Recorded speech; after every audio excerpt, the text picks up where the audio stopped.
Ngapain harus kita muliakan? Apalagi ada orang yang istilahnya sampai apa ya, ngemis kepada orang untuk dimuliakan. Ente kalau gak hormat sama Habib, kan ada segitu. Ente kalau gak hormat sama Habib, haram ente masuk surga. Dalil dari mana itu? Dari ahlul bait yang dijamin oleh Allah surganya itu sesuai dengan dalil Al-Quran, innama yuridullahu liyudhiba ankumur rijsa ahlal baiti wa yutahhirukum tathira, itu hanya 5 orang, wakila 6. Ini saya ulang-ulang, 5 orang itu Kanjeng Nabi sendiri, Sayyidatina Fatimah, Sayyidina Ali, Hasan, Husain, dan yang keenamnya pembantu khadim daripada Rasulullah yang namanya Wasil. Ini kan logikanya begini, Wasil ini loh bukan dari suku Quraisy, beliau bukan darah daging Rasulullah, tapi dijamin surganya oleh Allah karena ikut jejak kanjeng Nabi. Makanya jangan pede-pedean lah, jangan terlalu pede. Ini bagi siapa saja, mau itu kiai kayak, mau Habib, mau itu Bagus, Lora, Raden, siapa saja. Kalau hanya tafakhur dengan nasabnya, kebanggaan orang tuanya, no, tidak bisa masuk ke dalam surga, tidak dijamin masuk surga karena diukur dari ketakwaan. Terus ada yang ngomong, wah kalau begitu menghinakan keluarganya Nabi. Kan ada yang komen gini, wah ini katanya orang-orang gak ngaji kepada kita gitu Gus. Orang sholat aja karena harus baca Allahumma sholli ala sayyidina Muhammad wa ala ali sayyidina Muhammad, bersolat kepada keluarga Nabi. Saya bilang, bukan ente yang keluarganya yang di dalam sholat itu, Ali Nabi di situ ya ahlul bait. Tuh, goblok kata saya itu. Ini kebedean, seakan-akan dia pengen masuk ke ranah rukun sholat. Wah, ong cicitnya Imam Ali Zainal Abidin juga mengaku. Jadi dalam salawat jadi rukun itu Allahumma sholli ala sayyidina Muhammad wa ala ali sayyidina Muhammad, itu keluarga Nabi yang memang sudah dijamin surganya, yang tadi disebutkan tadi. Nah ini ngajinya kadang-kadang nggak hatam atau gimana? Buka Barjanji. Makanya kata Abah, udah nggak ada sekarang yang baca Barjanji, bacanya Simtuduror, Ratib Al-Atos, apa lagi? Ratibul Haddad. Barjanjinya lupa dibaca. Nih, kita buka dulu Barjanji sebentar ya. Allahumma salli wa sallim wa barik alaih. Sebelum baca kitab, wa akrim bihi min nasabi tahharahu Allah ta'ala min sifahil jahiliyah.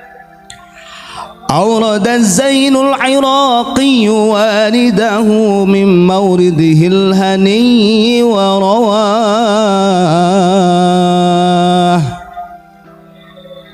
Coba dihayati. Kalau kita dikatakan benci kepada duriyah Nabi, duriyah yang mana gitu kan? Orang Imam Ja'far Al-Barjanji aja mengatakan demikian, wa akrim bihi min nasabin tahharahullahu ta'ala min sifahil jahiliyah. Jangan-jangan kita justru tercatatnya yang ujungnya jahiliyahnya nih, bukan kemurnian nasabnya. Kata beliau, wa akrim, muliakan kanjeng Nabi, muliakan keluarganya kanjeng Nabi, min nasabin tahharahullahu ta'ala min sifahil jahiliyah, dari segi nasab yang telah Allah sucikan dari keburukan-keburukan, kejelekan-kejelekan orang jahiliyah. Kalau kita lihat perintah ini untuk siapa saja ya, kita diperintahkan untuk memuliakan kanjeng Nabi, memuliakan duriyah-duriyah kanjeng Nabi disebabkan nasab. Karena kalau keluarga kanjeng Nabi yang betul-betul, dia akan bersih dari min sifahil jahiliyah. Gak ada di dalam dirinya terpatri tanda-tanda karakter sifat jahiliyah. Sementara kanjeng Nabi Muhammad SAW di dalam hadisnya mengatakan demikian, min alamatil jahiliyah salasatun, ada 3 tanda orang jahiliyah. Walaupun sekarang itu sudah modern, tapi kalau 3 tanda ini ada pada karakter seorang manusia, terpatri menjadi sifat kepribadian seorang manusia, maka dia dikatakan jahiliyah. Maka kalau ada 3 poin ini nempel dalam diri kita, kemudian kita membangga-banggakan kita seakan dzurriyyah Nabi, yo gak bisa. Justru jahiliyahnya yang kepake. Yang pertama kata Nabi, siapapun itu. Makanya dulu Bani Alawi saja dikritik oleh Imam Ghazali. Jauh-jauh dari Alawi sekarang rame Bani Alawiyin. Ya karena ini gara-garanya. Satu tanda daripada orang itu jahiliyah adalah al-fakhru bil ahsab. Selalu membangga-banggakan nasab. Begitu. Maka siapapun itu, mau kiai, mau lora, tuh bagus, siapa saja ajengan, kalau dia hanya mengandalkan bisolahil aba, dengan kebaikan nenek moyangnya, berarti dia termasuk orang yang berkarakter jahiliyah. Maka gak masuk wa akrim bihi di sini dalam berjanji. Ngapain harus kita muliakan? Apalagi ada orang yang istilahnya sampai ngemis kepada orang untuk dimuliakan. Ente kalau gak hormat sama Habib, kan ada segitu. Ente kalau gak hormat sama Habib, haram ente masuk surga. Dalil dari mana itu? Yang kedua, wa ta'nu bil ansab. Dari tanda karakter orang jahiliyah, walaupun di zaman modern seperti ini, dia akan selalu menghinakan nasab orang lain. Muhammad itu kakekmu apa kakekku? Ada kan? Ali itu jidmu apa jidku? Oh. Coba kira-kira siapa tuh saudara yang selalu menggaungkan kalimat-kalimat seperti itu? Kira-kira itu dari golongan kita atau dari orang imigran? Yang keras orang mana? Nah itu. Karena saya sudah wah ini Ustadz provokator, tak provokatori sekalian sama saya.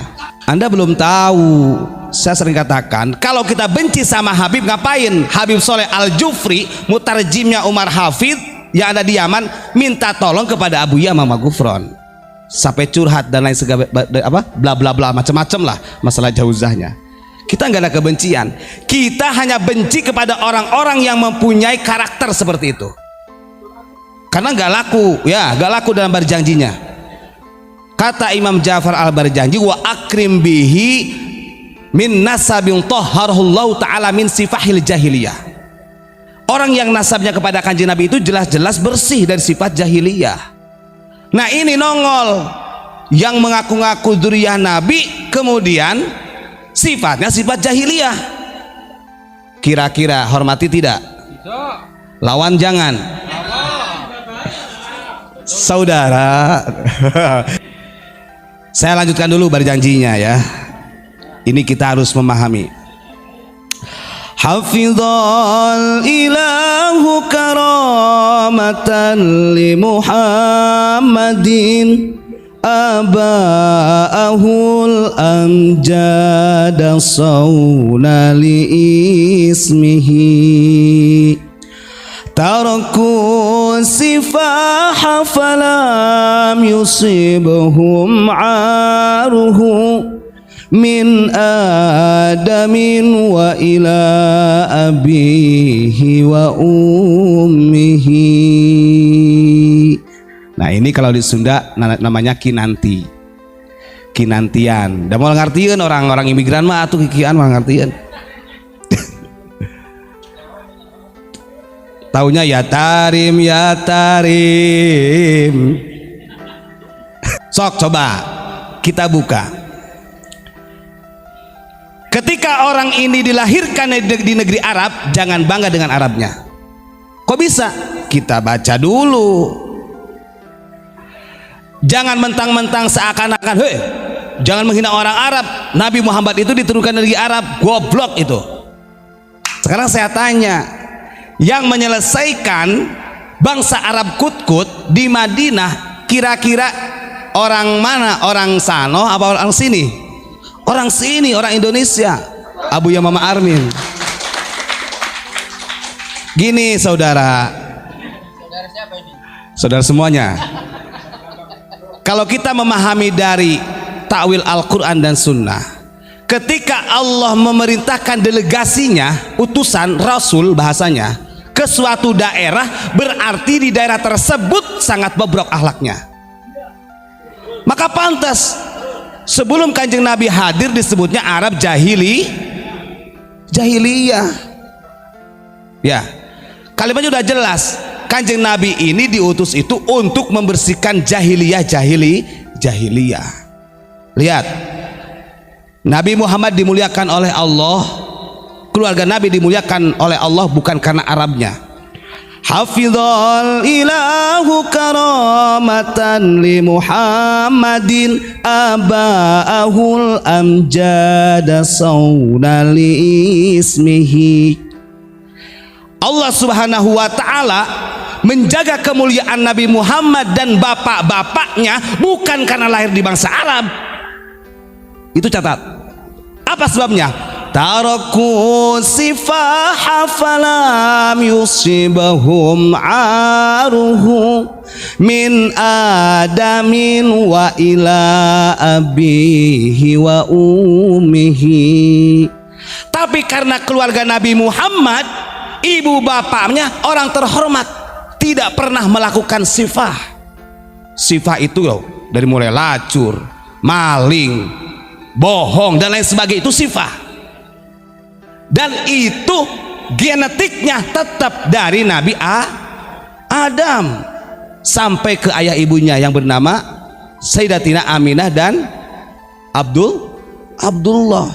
Itu yang menjadi kemuliaan dan dimuliakan oleh Allah Subhanahu wa ta'ala. Betul tidak? Lawan jangan, saudara. Begitu loh. Ini saya baca berjanji. Ini kadang orang-orang itu, ya Allah, betul, Nabi pernah menyampaikan begitu. Cintailah Arab itu karena tiga hal. Satu, Al-Quran dengan bahasa Arab, betul. Kanjeng Nabi juga diturunkan di Arab, betul. Tapi ingat, kemuliaan yang Allah berikan di dalam berjanji ini karena memang beliau dzurriyyahnya Kanjeng Nabi sampai Nabi Adam tarakus sifah, bisa menjaga diri. Sekarang di zaman sekarang orang baru istilahnya, kita kan nggak tahu, kita nggak ada urus mau intisab nasabnya kepada Nabi ataupun tidak. Tapi kalau tiga karakter tadi terpatri dalam dirinya, berarti min alamatil jahiliyah. Naudzubillahi min. Nah ini biasanya kalau ada orang yang sok pinter nahu, wah kau dibaca min adamin. Ingat di sini masalah qawafi, ya. Dalam syair itu ada namanya rukhsah dan untuk menyesuaikan. Kalau dibaca diartikan min adama bacanya karena isim ghair munsharif. Kadang-kadang kan ada gitu, wah itu gak bisa baca, kita baca min adamin karena ini syair. Syair itu ada qawafi namanya, ya, ada taronum. Belajar alfiyah dulu makanya. Udah nggak ada di sana alfiyah, adanya ya tarim gitu. Begitu. Wong nasrib dawara yudawiru juga dauron kok ya, dawara yudawiru dauron itu tasrif dari mana? Allah karim, Masya Allah. Ini larasnya kalau pengen tahu ya, ini laras kinanti kalau di Sunda. Di sono nggak ada kinanti, nggak ada. Ya tarim ya, adanya itu adanya itu gitu ya. Ya tarim darkah begitu ya. Itu dalam berjanji. Kemudian kaitannya dengan kitab begini, di dalam surat Al-Mu'minun ayat 101, Bismillahirrahmanirrahim. فَإِذَا نُفِخَ فِي الصُّورِ فَلَا أَنْسَابَ بَيْنَهُمْ يَوْمَئِذٍ وَلَا يَتَسَاءَلُونَ.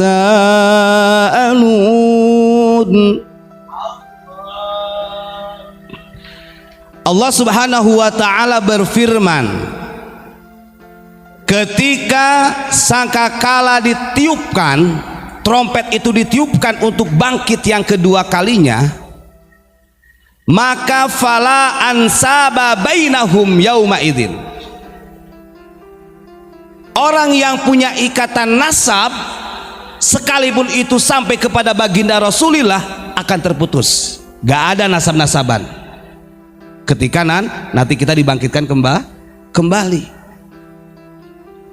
Bahkan wala yatasaalun, satu sama lainnya tidak ada yang kenal. Coba bayangkan. Makanya aduh, masya Allah, di sini dijelaskan oleh Ibnu Mas'ud pentingnya yatafakharuna bil ahsab. Nah di sini karena saking banyaknya orang-orang yang selalu membanggakan nasab, maka ayat ini harus jadi peringatan keras buat kita. Jangan sampai kita membangga-banggakan nasab. Kenapa? Al-Imam Ali Zainal Abidin menyampaikan, di sini nukil juga ya di sini, bahwasanya innallaha khalaqal jannata liman ata'ahu wa in kana abidan habasyian. Karena Allah Subhanahu wa taala itu menciptakan surga bukan untuk dzurriyyah Nabi tok, bukan untuk orang-orang yang punya nasab bagus saja. Tapi surga itu diciptakan oleh Allah untuk siapa saja yang taat kepada Allah, sekalipun dia adalah budak Habasyah, walaupun dari orang biasa. Kalau dia taat, dia masuk surga. Wa innallaha khalaqan nara liman asa'ahu wa in kana mulkan qurasyian. Dan begitu juga sungguh Allah telah menciptakan neraka bukan hanya untuk orang-orang yang bukan dzurriyyah Nabi saja seperti kita, tapi neraka diciptakan untuk siapa saja yang berbuat dosa kepada Allah, in kana mulkan qurasyian, sekalipun dia adalah dari suku Quraisy, dari dzurriyyah Nabi. Maka gak ada jaminan.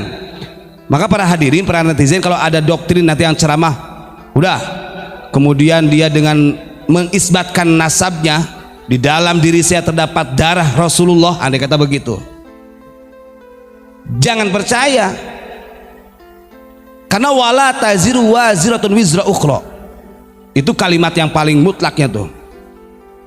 Di sini disampaikan oleh Imam Ali Zainal Abidin, neraka itu bukan hanya untuk orang kita seperti yang bukan keturunan baik gitu ya, tapi bagi siapa saja yang berbuat maksiat sekalipun itu punya nasab yang bagus ke Bani Quraisy, artinya kepada Rasulullah. Hayhat, kata Imam Ali Zainal Abidin, jauh kalau kita istilahnya menobatkan diri sebagai ahlul bait. Na'udzubillahi min dzalik. Begitu saudara ya. Jangan kira bahwa yang kita sampaikan ini, wah ini nanti dikiranya adalah provokator lagi ya. Saya provokatori terus kalau begitu, karena kita mengenali dari para habaib itu banyak, dan tidak menutup kemungkinan dari habaib juga ada yang soleh, ya ada, sama seperti ulama gitu. Ulama juga ada yang soleh, ada ulama yang lebih menakutkan melebihi daripada Dajjal juga ada gitu. Makanya saya katakan ini buat kita semua, dan siapa saja kalau istilahnya hanya mengandalkan dari nasab dan lain sebagainya, maka surga ini tidak bisa jadi jaminan.